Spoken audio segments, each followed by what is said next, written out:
In this video, we're going to explore how you get a fibromyalgia diagnosis.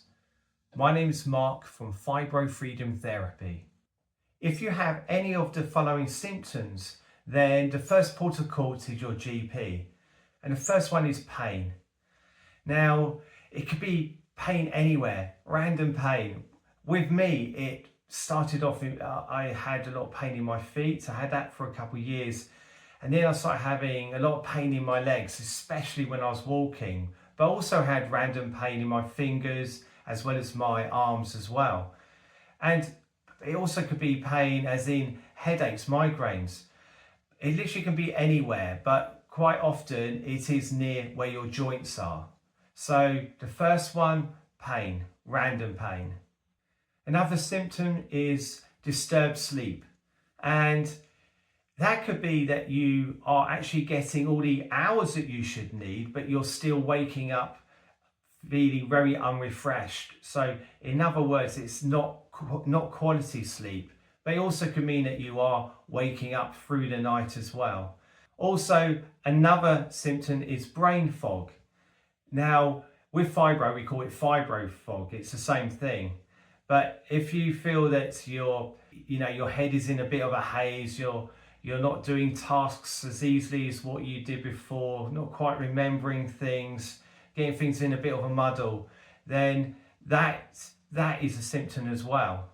And of course, fatigue. Fatigue is a massive symptom of fibromyalgia. When you start feeling so lethargic that you just feel like sometimes not even being able to get out of bed in the morning, you don't feel like you don't have enough energy just to get through the day. Other symptoms can be sweating, also random shivering, also numbness at any parts of your body.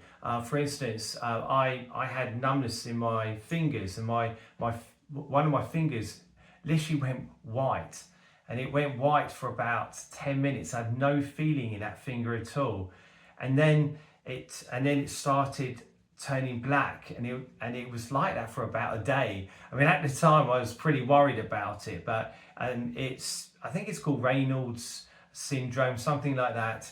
But it's nothing to worry about, and unfortunately it's just one of the symptoms of fibromyalgia. Another symptom is tenderness, just feeling tender in different parts of your body. So if you have 2 or 3 of these symptoms and you've had them for 3 months or more, it could be something else, but also it could be fibromyalgia. So the first port of call, like I mentioned earlier, is go to your GP. Your GP will probably start by taking a detailed history of your symptoms, the severity of them, whether they've improved or got worse over time. Also, they may ask you about your family history, because fibromyalgia can run in a family. Next, your GP may want you to take some blood tests, and this is to rule out other conditions that it could be, such as rheumatoid arthritis and lupus, for instance. Also, your GP may want you to take an X-ray or even an MRI, but with the NHS, that is very doubtful in the early stages. If your GP then does suspect that you have fibromyalgia, they will then probably refer you to a rheumatologist to rule out other possibilities, because a rheumatologist, they have specialist training and knowledge in conditions such as fibromyalgia.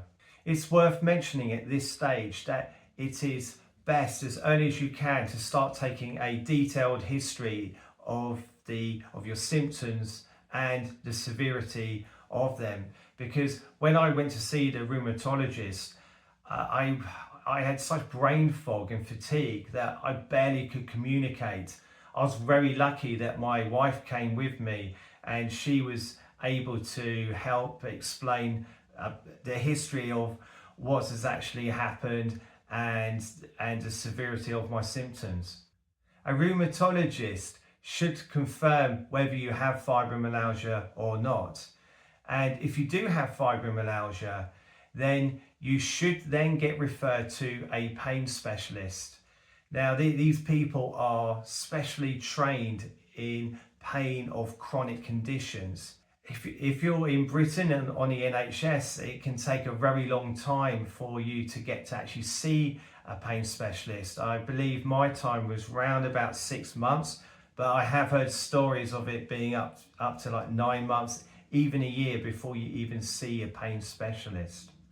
I thought my pain specialist was excellent. It really helped me. I mean, first of all, it helped me that he really took time with me and fully explained what pain actually is, how pain actually works in the brain, how fibromyalgia, it works with the nervous system and the pain signals that get sent up to the brain. And with this understanding, it made me feel that, okay, I can manage this.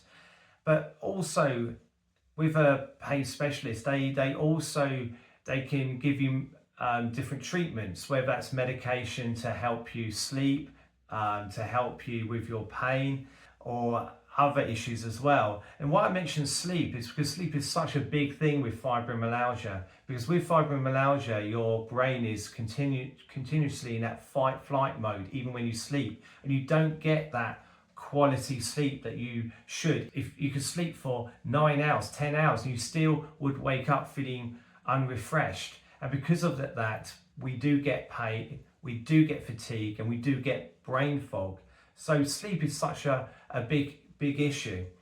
But also a pain specialist, they can help you with other treatments, such as they may enroll you on a CBT course, that's cognitive behavioral therapy.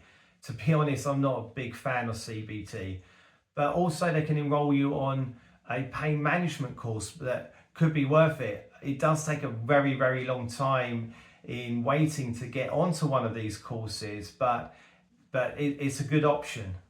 Another important thing I want to mention at this stage is that chronic conditions such as fibromyalgia can play havoc on your mental health. If you feel that you are having mental health issues, please tell your family, your friends, tell your GP, tell any of the specialists en route of getting that diagnosis and afterwards. It's really important. Don't suffer in silence. In the UK, they use guidelines by the RCP, which doesn't only just put emphasis on the widespread pain and its severity, but also on the cognitive behaviours, fatigue, as well as sleep disturbances as well. In the US, they use the 2010 ACR criteria. This incorporates the widespread pain index as well as the symptom severity scale as well. And they use this to assess if you have fibromyalgia. So to wrap up, if you do believe that you may have fibromyalgia, go straight to your GP. Don't hang around. Get that process started. My name is Mark from Fibro Freedom Therapy.